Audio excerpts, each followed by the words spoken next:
So I wanted to take an opportunity with this break in the rain, which is supposed to rain for the next like 10 days. This is a project I started last year, which is how to espalier fig trees. So we've got this 8-foot fence because we have an 11th generation deer family that likes to eat everything else in the orchard.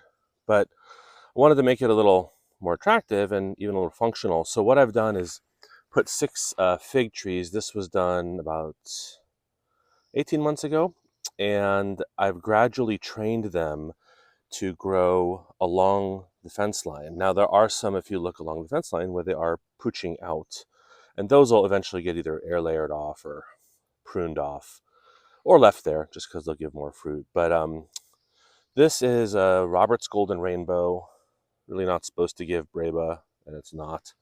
But what you can see is these are little clips I got off of Amazon.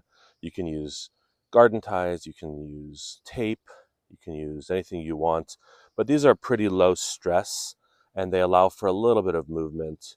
And so what I've done, you can kind of see is the ones that can reach the fence, I've bent to go along the fence line. This next one is Campaniere. And so again, I've got a big one into a couple of different directions here. The main stem was originally trained right there. And then again, 2 smaller ones that are nowhere near the fence line. This one on the right might be able to eventually reach. But you can see a little bit of production there already. This one is my really wimpy DTE, or Espalier, which has suffered dieback, I think, 2 years in a row. You can see this little nubbin right there that died, but it's still alive. It's still growing. Um, this is supposed to give a Breba crop and a main crop, and if you're in a warm area, a second main crop, which is why it's called Espalier.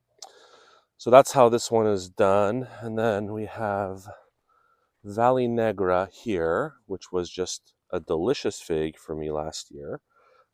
Gives both Breba and Maine. And so again, I've trained these ones that are a little further back along the fence line, and then these will either get trained as they get taller, or I'll air layer them off. This one is Ischia Black, which, like the DTE, had some dieback, but it looks like it's rebounding, and lo and behold, we've got a little Breba right there. This one's just too short. You can see if I'm coming from the side, it's just too short, and I would just stress the tree there. So I'm not going to do anything to this until it gets bigger. And then this is my second Ronde Bordeaux that I had as like a bonus 5-gallon plant, and so this one's just gigantic. So I've got clips all over the place here. I've got clips along there as well. So this one will be really good. This main central leader, because it's just such a good fruit, might just leave it there. Or if it's starting to get in the way, I'll take it off. But this is just to show you what's possible if you have a fence line and you want to adorn it with something fun, how you can do that. So I hope you all enjoy the rest of your weekend, and we're about to get a lot of rain. Have a good rest of your day.